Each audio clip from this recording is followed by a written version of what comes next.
आइए, जैसा कि सार्वजनिक अवगत है, परम चेतना परम ऊर्जा ओम श्री श्री दिव्या ड्रीम बॉय चरण स्पर्श, धन्यवाद, नमस्कार, आभार। आज ट्रिगर है नंबर 6। लोकल से लोगों ने कहा है कि आपके द्वारा प्रमाणित किया गया है कि आपको स्वप्न बहुत आते हैं और यूनिवर्स ने आपको ड्रीम बॉय का नाम अंकित कर दिया है ब्रह्मांड में। तो लोभ के ऊपर अपना स्वप्न बताएं, यदि आया हो तो स्पष्ट करें कि लोभ का शुद्ध अर्थ क्या है, लोभ के मायने क्या है, लोभ का परिणाम क्या है, रिजल्ट क्या है, ये बताएं। क्वेश्चन में कबीरदास को भी शामिल किया है।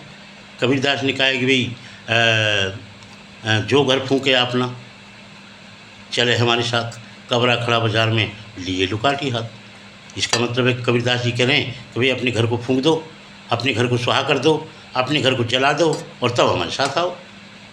इसका मतलब तो कबीरदास तो बहुत लोभी आदमी है, बहुत लोभी व्यक्ति रहे। वो कैसे अवतार रहे कबीरदास, ये भी एक प्रश्न है। तो इस संबंध में मुझे अपना एक स्वप्न बताना है कि एक बार मैं किसी गांव में नाई के घर में पैदा हुआ। उस गांव में एक सरपंच साहब थे। उनका अपना, जैसा कि हमारे यूपी में प्रधान बोलते हैं, वहाँ सरपंच बोलते हैं। तो मैं नाई होने के नाते मेरी शादी होके आई तो मेरी पत्नी बहुत खूबसूरत, विलक्षण, पावन, पवित्र, बड़ी बड़ी आँखें, ऐसे सुंदर गाल, वो सुंदर होठ, ऐसी नुकीली नाक, आँखें तो मैं क्या कह सकता हूँ, आँखों के लिए तो आप मुझसे पूछें ही नहीं। तो ये सारी चीज़ें मैं उसकी प्रशंसा करता रहता था, हर वक्त ईश्वर को बहुत बहुत धन्यवाद करता रहता था। मेरी पत्नी और मैं इतना बदसूरत था कि मेरी तो कोई शादी करने के लिए तैयार नहीं था। लेकिन चूँकि मेरा नाई का जो काम था वो बहुत अच्छा चलता था, इसलिए लोग प्रभावित थे कि भाई इस नाई की जो है शादी होनी चाहिए। अब जो है उन्होंने कहा भाई ड्रीम बॉय,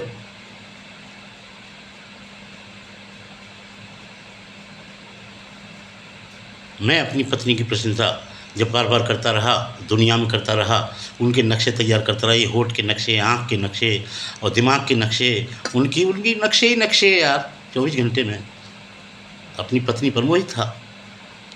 इस बात का जिक्र मैं सरपंच साहब के यहाँ करने लगा जा करके। सरपंच साहब बड़े प्रभावित हुए, बोले इतनी सुंदर पत्नी।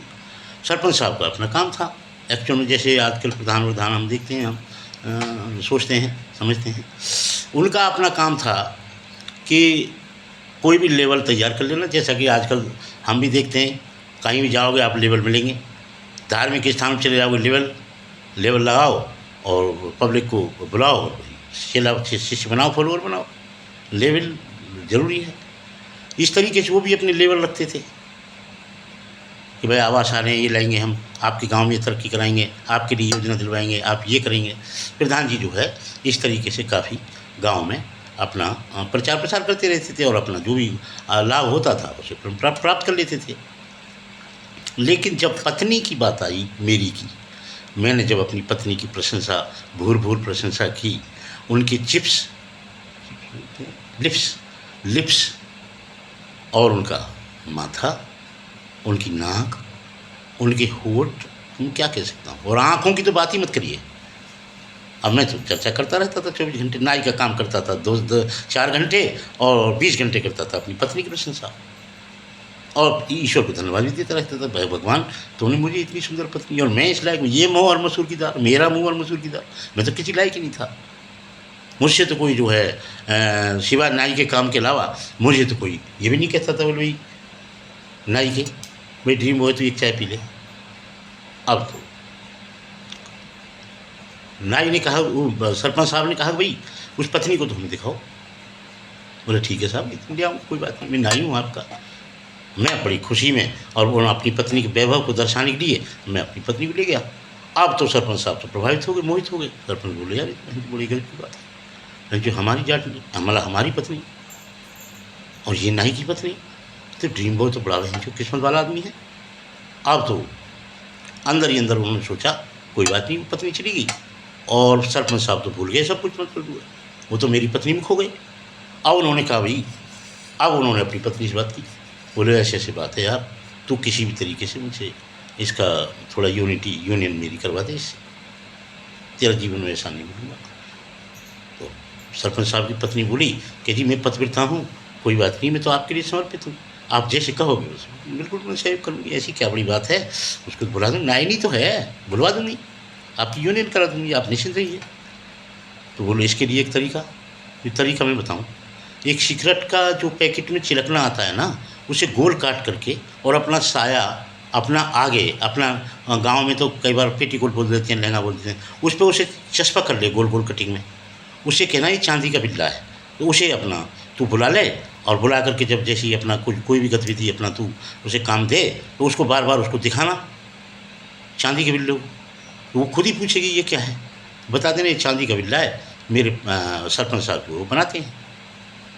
उसके बाद अपना बता देना भाई यदि तुम चाहती हो बनवाना चांदी का बिल्ला तो एक काम करना, उनसे यूनियन करनी पड़ेगी, उनके पास आना पड़ेगा,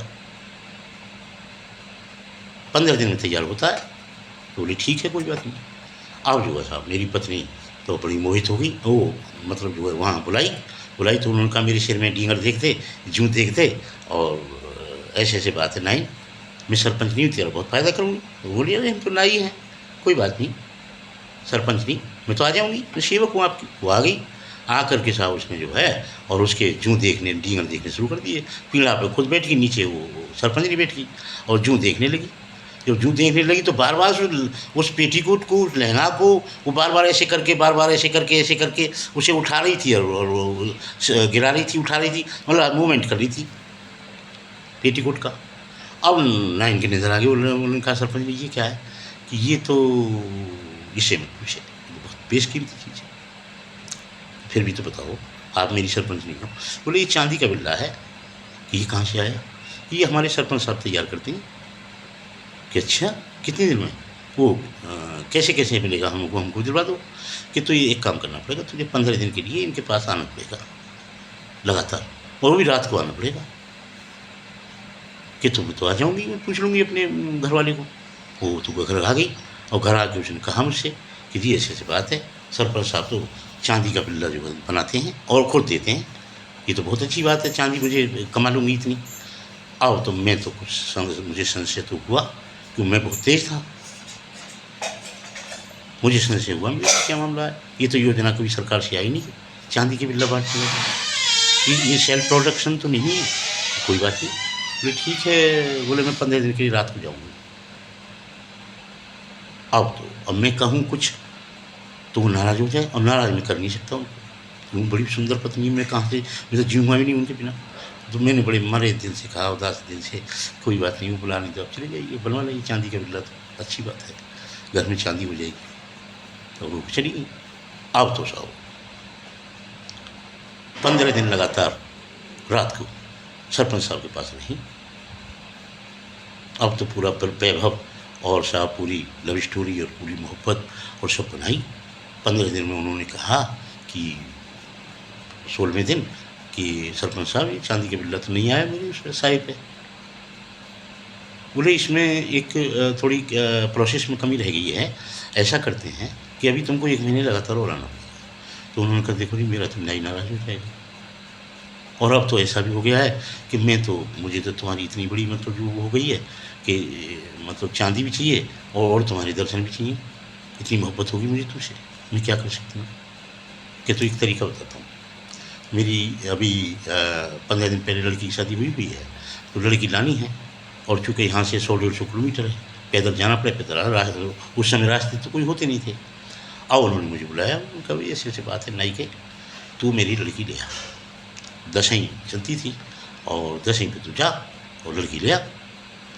अब जो है तो वो समझ गए, बोले ऐसे 15-20 दिन लाने आने में लग जाएंगे, 15-20 दिन के लिए तो नाइन मिल ही जाएगी।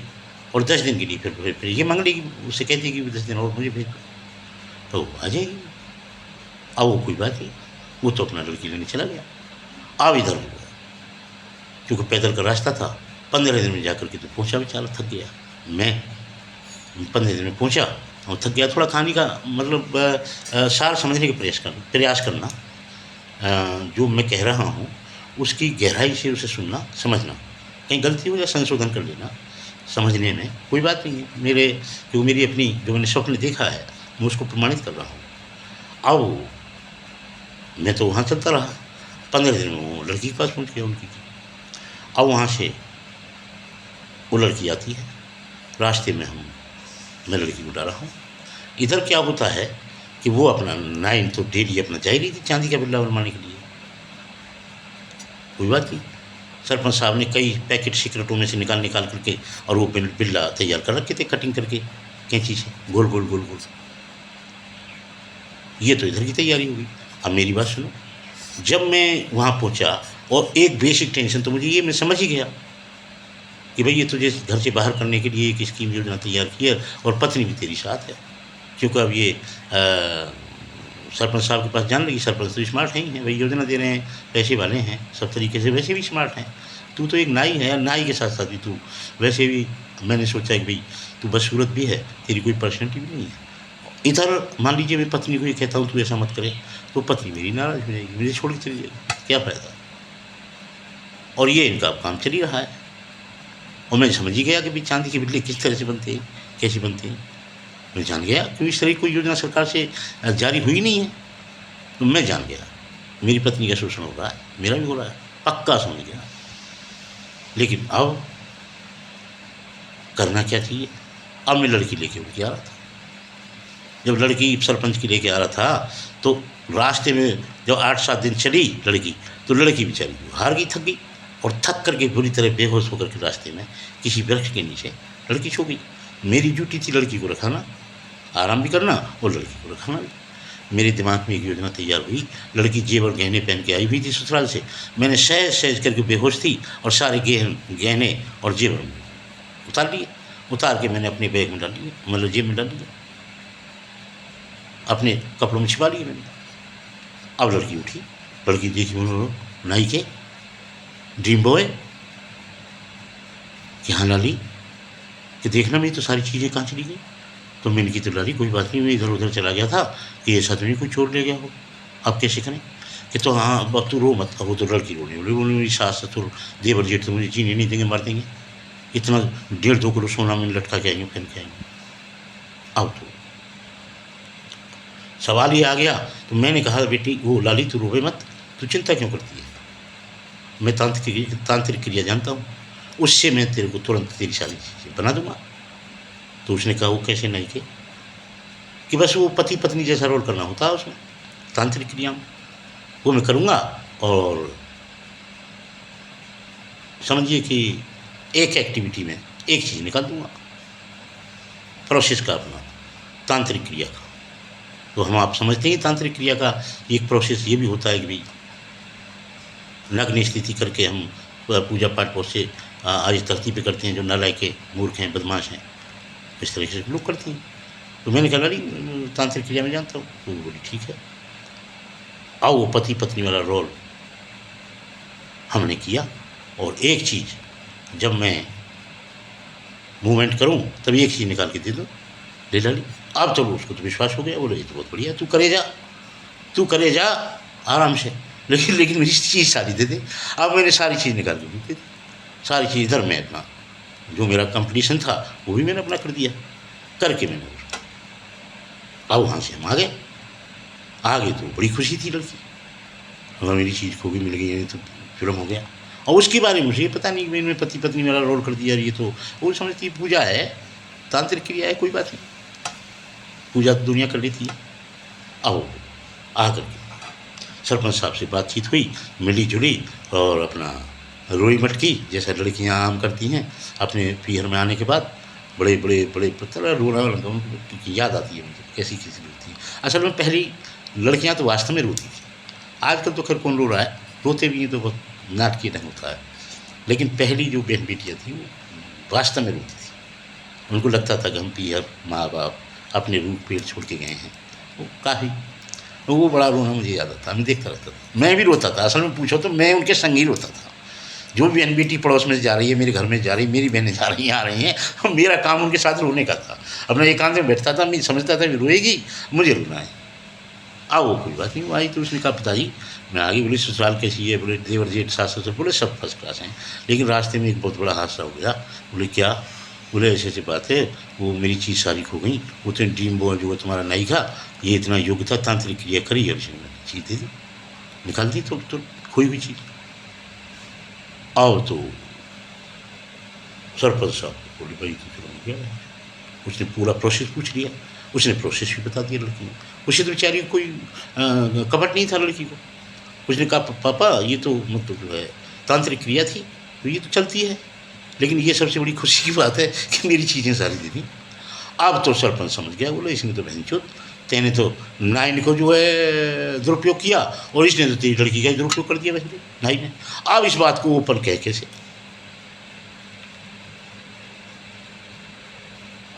कैसे कहे? इधर क्या हुआ, वो लड़की नाई की उस तांत्रिक क्रिया से मोहित हो गई। बोले इस तरीके से तो ये बहुत सोना चांदी पैदा कर देगा, बहुत बना देगा मेरे लिए ज़िंदगी में। अब तो उसकी यादें आने लगी उसको। लेकिन मोहब्बत का एक वसूल है कि वो गोपनीय रहती है। हमने राधा कृष्ण की भी देखी, गोपनीय रखो, गोपियों की बेचारी रखी, वो भी उधम से दिन क्या क्या करेंगी, लेकिन वो ओपनिंग नहीं होती है मोहब्बत में। मैंने जहाँ तक ख्याल किया है, देखा है, अधिकांश जीवन में आजकल भी यही चल रहा है। यदि होती है तो ओपन ऐसी होती है, जैसे मान लो समधी के साथ भाग गई, सास के साथ वो भाग गया दामाद। यदि इस तरह की ओपनिंग होती है, अपराध है, मैं तो अपराध कहूँ, मोहब्बत नहीं कह सकता इसको। लेकिन मोहब्बत हमेशा उसकी एक क्वालिटी है कि वो अंदर रहती है, मतलब गोपनीय है।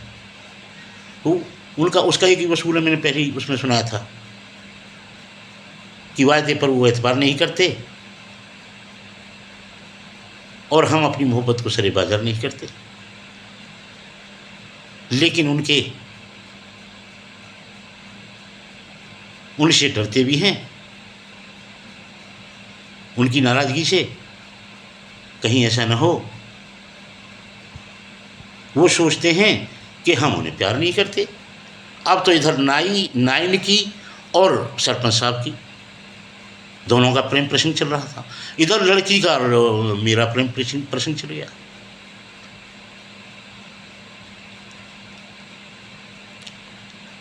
अब तो जो है बड़ा दिलचस्प स्वप्न होने लगा। लेकिन इधर सरपंच साहब को घुटन, तो इधर नायिका को घुटन, मुझे घुटन। लेकिन मेरी घुटन तो रिलैक्स हो गई। मैंने सोचा कि तेरी वाइफ का वो इसने दुरुपयोग किया, तो मैंने इसकी लड़की का दुरुपयोग किया, कोई दिक्कत ही नहीं। इसका मेरी वाइफ से प्रेम प्रसंग चल रहा है, मेरा इसकी लड़की से प्रेम प्रसंग चल रहा है। दो बीते का तेरी घाट और वहाँ को मुंगला गिला। अब तो उन्होंने कहा भाई ठीक है। अब उन्होंने कहा नाई के वहाँ भाई मैं पंचायत दूँगा, जोड़ो साहब। मैंने कहा जोड़ो, पंचायत जुड़ गई। अब पंचायत में उन्होंने कहा पंच बोले भाई बताइए सरपंच साहब कैसे पंचायत, आप तो दुनिया की पंचायत तोड़ते हैं, आज आपने अपने लिए पंचायत इकट्ठी की है, बताइए प्रश्न क्या है, इश्यू क्या है, परेशानी क्या है। कि साहब ये नाई का ही बताएगा, मैंने इसके खिलाफ जोड़ी है पंचायत।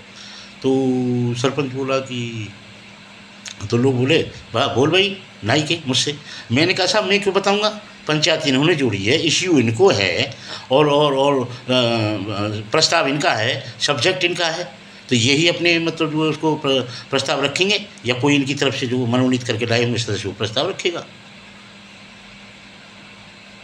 अब तो जो है सरपंच साहब बोले साहब मेरी एक बात है कि कहीं तांत्रिक क्रियाओं से सोने चांदी की चीज़ पैदा होती हैं, मैं ये पंचायत के सामने रखना चाहता हूँ। मैंने कहा हस्तक्षेप किया। मैंने कहा साहब सुनिए, जवाब भी सुन लीजिए, साथ पंचायत ही खत्म हो जाएगी। मेरा जवाब है कि 15 दिन में कहीं चांदी के बिल्ले तैयार होते हैं? है इस पृथ्वी पर कोई ऐसा आदमी जो 15 दिन में चांदी के बिल्ले तैयार कर दे? यदि चांदी का बिल्ला तैयार हो सकता है तो तांत्रिक क्रिया से चीज़ वस्तु भी पैदा हो सकती है। अब तो जो है सरपंच साहब बोल भाई निपट गई। निपट गई बात खत्म। जवाब मिल गया वहाँ। पंच बोले भाई क्या तुमने कही, क्या इसने कही, क्या तेने बताई, क्या इस नायिके ने बताई, हमको तो सुनाओ। कि नहीं इशू था, हो गया भाई, प्रस्ताव भी हो गया, उसका रिश्ता में भी हो गया, जवाब भी आ गया, अनुमोदन तो आप सबसे हो ही जाएगा। जब मैं कह रहा हूँ, मैं सरपंच हूँ, मैं अध्यक्ष हूँ, जब मैं कह रहा हूँ निपट गई पंचायत। इनडायरेक्ट मीनिंग प्रश्न हो गया, इनडायरेक्ट मीनिंग जवाब हो गया। अब कोई बात नहीं, खैर यहाँ कहानी खत्म हो जाती है। अब ये लोभ और प्रेम दोनों का अपना एक संयोग है, जो उन्होंने प्रश्न किया लोभ पर। तो लोभ का तो मेरा कहना यह है कि यदि लोभ किसी भौतिक लाभ लभ्य, सुंदरता सौंदर्य उसके लिए है तो निश्चय ही लोभ है, और फिर उसका रिजल्ट भी आप जानते ही हो। दुख है, पीड़ा है, मोहब्बत है, ममता है, प्यार है, शिश्कियाँ हैं, तड़पना है, और फिर रिजल्ट कुछ आएगी। रिजल्ट तो फिर तो आप जानते ही, घर में इज्जत ना, बाहर इज्जत ना, संसार में इज्जत ना, कोई पूछे ना कैसे ना। एक दिव्य प्रेम है, मीरा का कृष्ण से था, द्रौपदी का कृष्ण से था, अर्जुन से था, पांडवों से था, शबरी का भगवान राम से था। एक ये प्रेम है। इस प्रेम की जो कथा है, स्टोरी है, लव स्टोरी है, या कहिए पावन स्टोरी है, जो भक्ति को जाती है, जिसका रिजल्ट भक्ति को है, जिसका रिजल्ट भक्ति को है। अब इसकी पीड़ा भी मैं सुनाऊंगा कि इसकी पीड़ा क्या है, वो एक गाने के माध्यम से मैं आपको व्यक्त करूंगा कि इसकी पीड़ा कितनी है, कितना कितना जहर है। और एक अब बात आती है कबीरदास की। कबीरदास का जो प्रसंग था, जो लोगों ने कहा है कि भाई आप ड्रीम बॉय हैं, आप स्वप्न देखते हैं, तो ये हम कबीरदास की अपनी जो पहेली है कि भाई जो घर फूंके आप ना चले हमारे साथ, कबरा खड़ा बाजार में ये रुकाट लिया। उनका मतलब कबीरदास जी का केवल ये कहना था कि जो कबीरदास जी की अपनी इमेज, जो फिजिकल पर्सनैलिटी, व्यक्तित्व, जो उनके विचार, जो उनकी सोच, जो उनकी मान्यताएं, जो उनकी जो पैदाइशी पैदा हुए थे, वो सारी चीज़ें, वो पर्सनैलिटी उन्होंने समाप्त कर दी।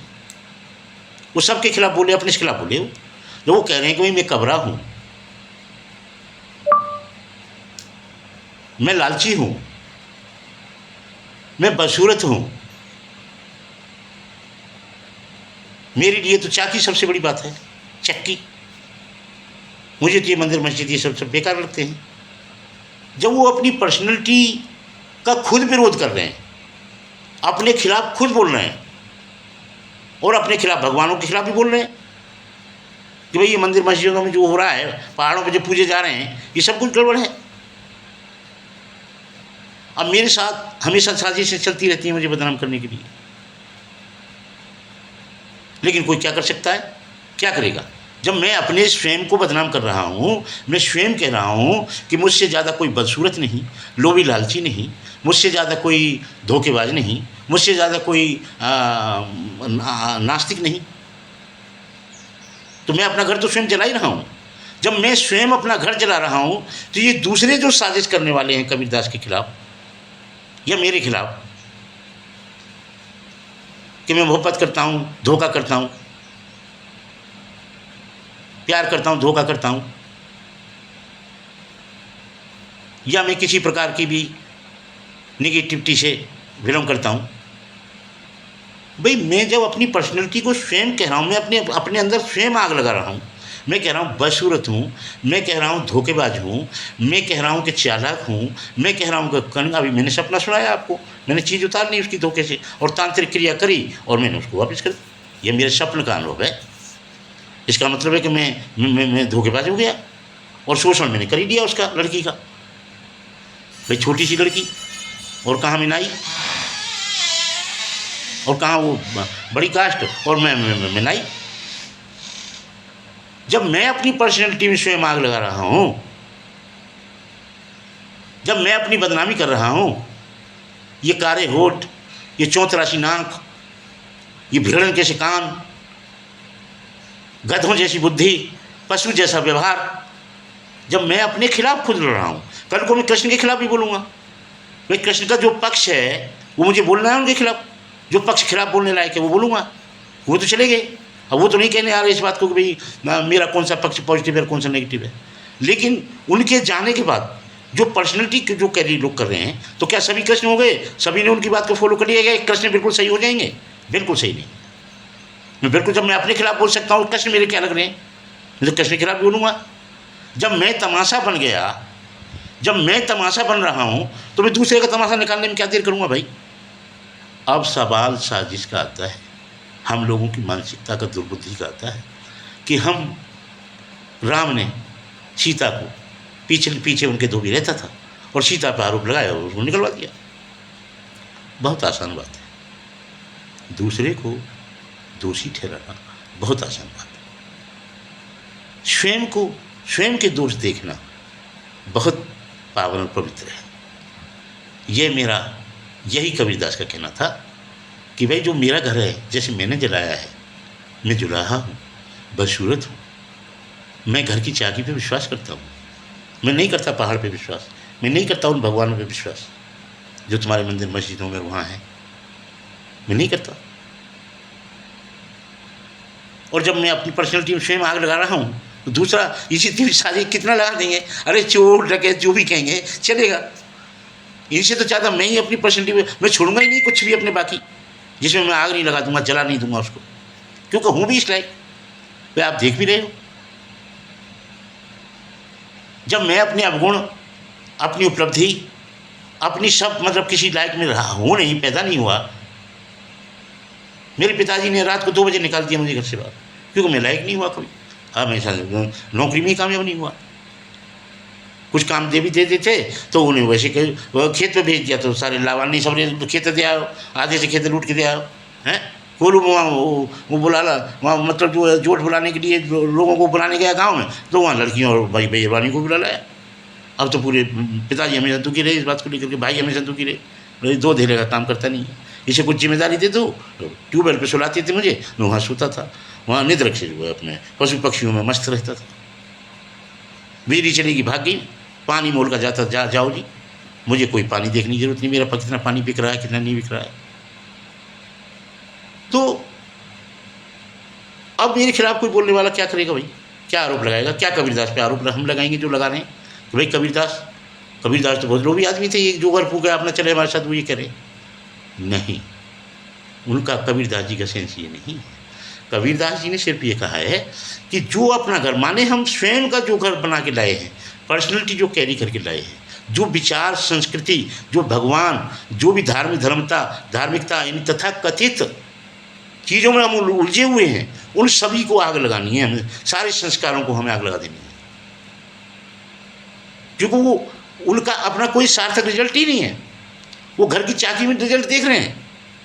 कृष्ण ने कहा भाई गोबर से, गाय गोबर देती है, गोबर को हम मतलब जो है उससे हम लाभ प्राप्त करते हैं, रोटी बनवाते हैं, सारा कुछ करते हैं, दूध देती है गाय, तो हम तो इसको धर्म मानेंगे। ये तो कृष्ण ने स्वयं मतलब जो राम के खिलाफ होकर के बोला, और राम ने मर्यादा देखी थोड़ी वहाँ पहले वाली, वहाँ परशुराम जी आगे धनुष तोड़ दिया। समझने का प्रयास करें उस लक्ष्य के पीछे। आज भी वो चले गए, आज भी कबीरदास जी गए 400-500 वर्ष हो गए, और हम आज भी उनको आरोपित कर रहे हैं कि यार वो तो धोखेबाज आदमी था, वो घर फूका अपना चले हमारे साथ।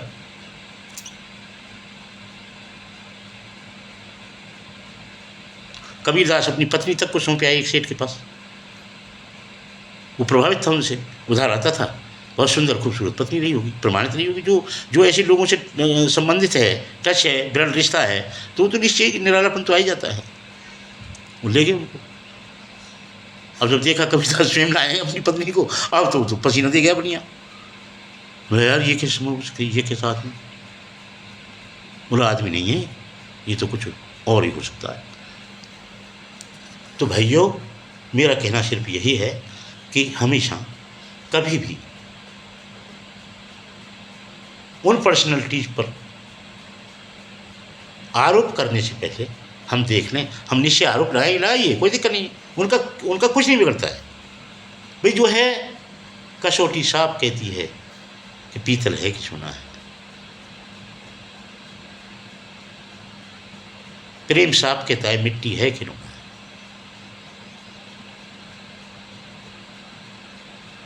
पत्थर साफ कहता है कि पत्थर है या सरोना है। भक्ति हो, प्रेम हो, पता चल जाएगा। इसी प्रकार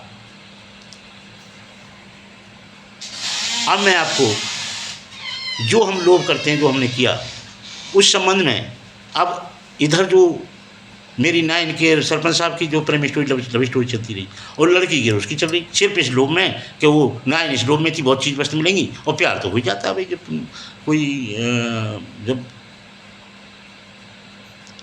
आप रहते हो पास आस पास और लटके झटके की बातें होती हैं तो गधा से प्यार हो जाता है। ये तो आपस में दोनों इंसान थे, ये तो हमको ही नहीं हुआ किसी से, मतलब हमसे नहीं हुआ किसी को, हमने दुनिया से किया, हमसे किसी को नहीं हुआ, क्योंकि हमारे पास ना तो सोना ना चांदी ना कोई लेना नहीं थी ना। अकल शकल भी परमात्मा ने इतनी बढ़िया बना दी कि कोई प्रभावित ही नहीं हुआ। किसी ने झूठ बोला, अपने चार काम हमसे ले लिए, अब काई ने गोबर डलवाया, किसी ने कंडे पथवाए, किसी ने रस खाया, किसी ने गन्ने मंगवाए, किसी ने आटा मुझसे ले लिया। ठीक है, मैं समझता था मोहब्बत यार चलता है, लेकिन जब वो निबट गई बात, जाओ जी अपने घर जाओ। हमारे यहाँ रामलीला रोषवांग तमाशे होते थे, हम देखते थे पहले। 1 भी रुपया किसी ने दिया तो वो गायकार जो है गाता था, साड़ी धोती में पहन करके बहुत अच्छे से, बहुत सुंदर होता था। जो अच्छे अच्छे कलाकार सुंदर वो लिए जाते थे और उनके भी होठ है और उनकी नाक आँख बड़े सुंदर, ऐसा लगता ही नहीं था कि ये स्त्री नहीं है। मतलब फेमिनाइन तो आकर्षण का विषय है, मस्कुलाइन का। तो वो कहती थी कि भाई मेरे बलमा ने दिए रुपये, 1 रुपया देती थी तो वो कहता था बलमा। वो लेडी डांसर में जो बनता था वो कलाकार कहता था बलमा, इससे नीचे उपाधि नहीं देता था। मेरे बलमा ने दिए रुपया, बार बार बल जाऊं और तुम तो बलमा चलो ईख में, मैं दूध को बेल लाऊं। कितना गजब हो जाता था और बहन जो हम मटक नहीं लगते थे। लेकिन कभी ईख में बैठ भी गए धोखे से, 4-5 बीघा खेत हुआ करता था, हरीक का खेत। हमको तो साला दूध का बेल आज तक कोई लाया ही नहीं। अब लेकिन जब उसने गाया है तो निश्चय ही कहीं ना कहीं से प्रमाणित बात तो रही होगी। पहले ईख ज़्यादा होती, खेती ज़्यादा होती थी। आजकल की लव स्टोरी के लिए तो रिजॉर्ट और वो तरह होटल रेस्टोरेंट तरह तो किए जाते हैं। उस समय खेत तैयार किए जाते थे, खेत देखे जाते थे, किस खेत में लव स्टोरी ठीक चली। तो उस समय ये सब होता था। तो अब ये जो है, अब मैं आपको सुनाता हूँ कि सरपंच साहब के और उनके क्या वो चल रहे थे मेरी पत्नी के, और वो सपना क्या कहता है, फिर उसने क्या। तो ये मैंने कबीरदास वाला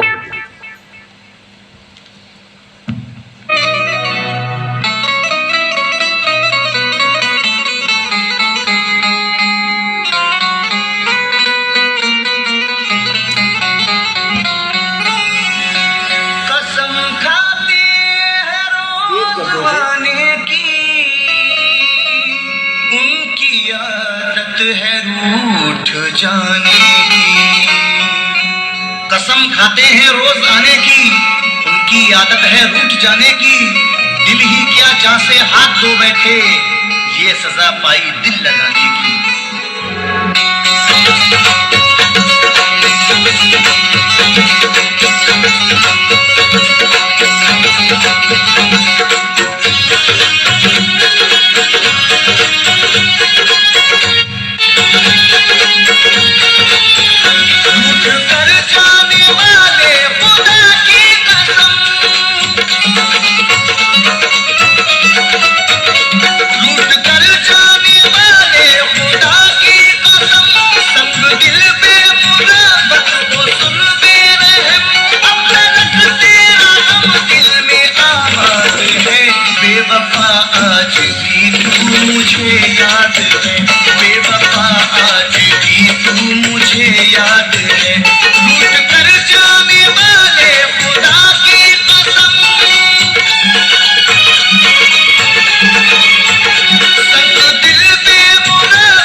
मुझे याद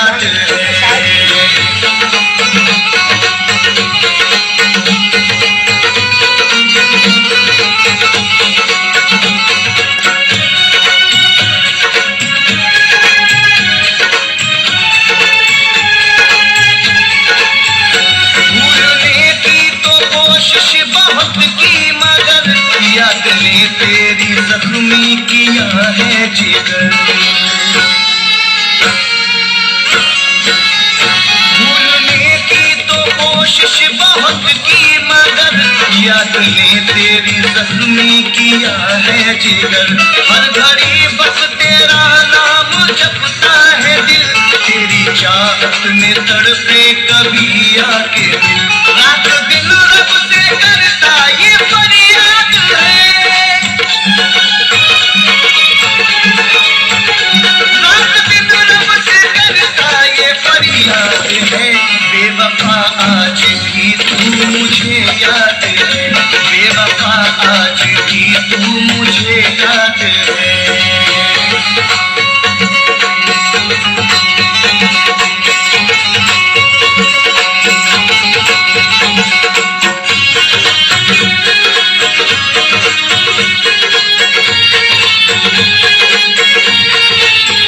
राहे उल्फत में हमने है कांटे चुने, तेरी खातिर ज़माने के ताने सुने।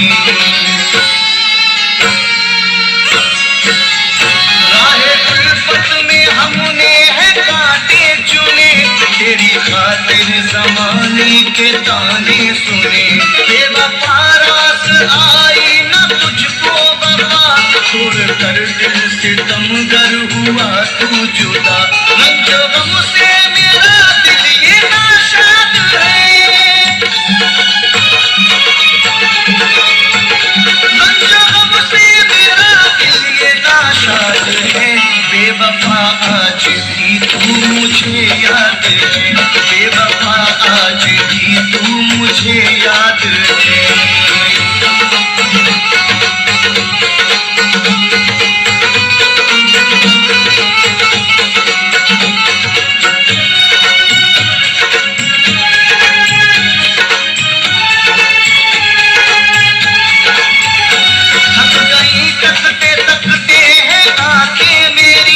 अश्क बहते हैं देखे हैं राहें तेरी, थक गई तकते तकते हैं आंखें मेरी। अश्क बहते हैं देखे हैं राहें तेरी, टूट कर बिखरे अरमां लुटी जिंदगी। मेरी किस्मत में गम तूने पाई खुशी, मैं हूँ गमगीन तू गम से आजाद है। मैं हूँ गमगीन तू गम से आजाद है। बेवफा आज भी तू मुझे याद है, बेवफा आज भी तू मुझे याद है।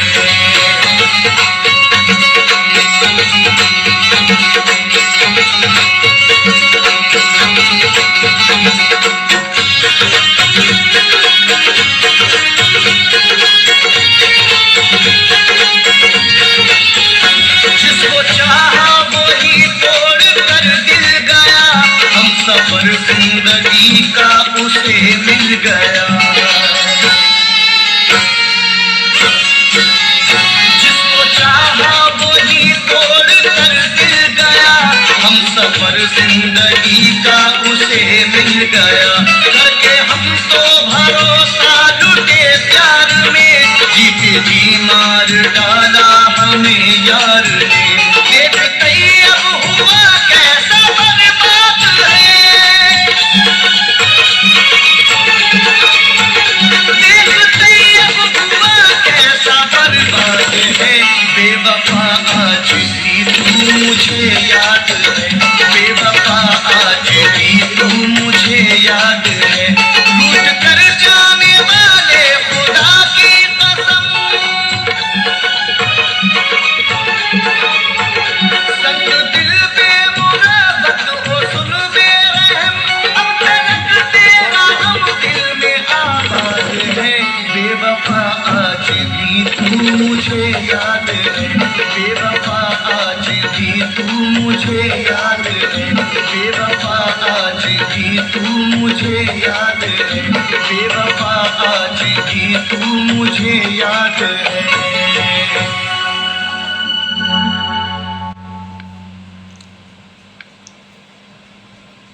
दोबारा लगा रहे हैं।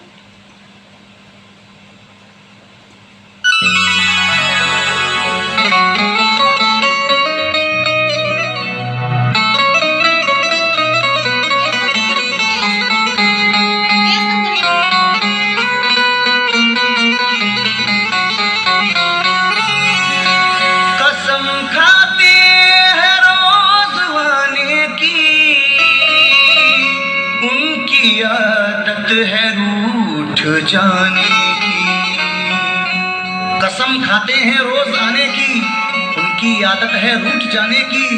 दिल ही क्या जान से हाथ धो बैठे, ये सजा पाई दिल लगाने की।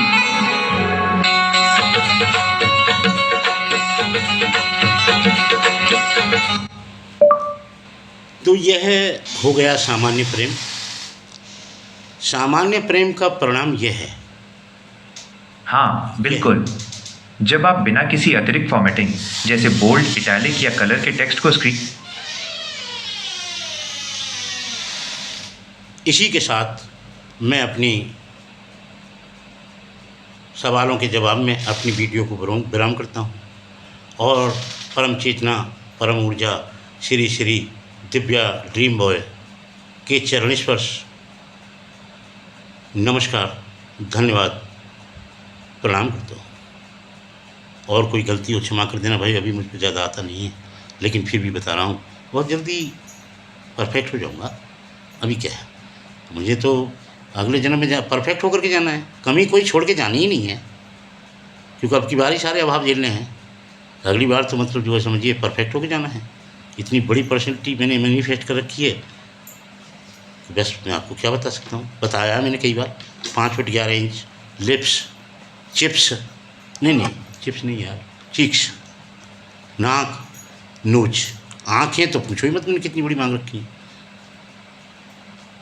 अब के तो मैंने भगवान से कह दिया भाई, भगवान अब की यदि कोई पर्सनैलिटी में अब की बार यदि कोई कमी छोड़ दी तो युद्ध मेरा तेरा ही होगा। पहली बार दुनिया को देखता हूँ जो, हाँ गजब हो रहा है, अधिकारी गजब, कर्मचारी गजब, नेता गजब, सब कुछ गजब है। रह गए तो हम रह गए, तो इसलिए कोई बात नहीं, मेरी कोई गलती हो क्षमा करना। और मैंने आज बहुत ही कई दिन में आकर के मैंने 1-2 दिन लग गए हैं, वो होता रहेगा, कोई बात नहीं, समय समय पर। वैसे अब धीरे धीरे टाइम टेबल बन रहा है, थोड़ा घरेलू व्यवस्था भी करनी होती है, झाड़ू पोछा ये सब देखना होता है। और जब कोई रोटी देगा घर में तो ये रखवाली भी करवाएगा, सीधी सी बात, कर्म है, करना ही पड़ेगा।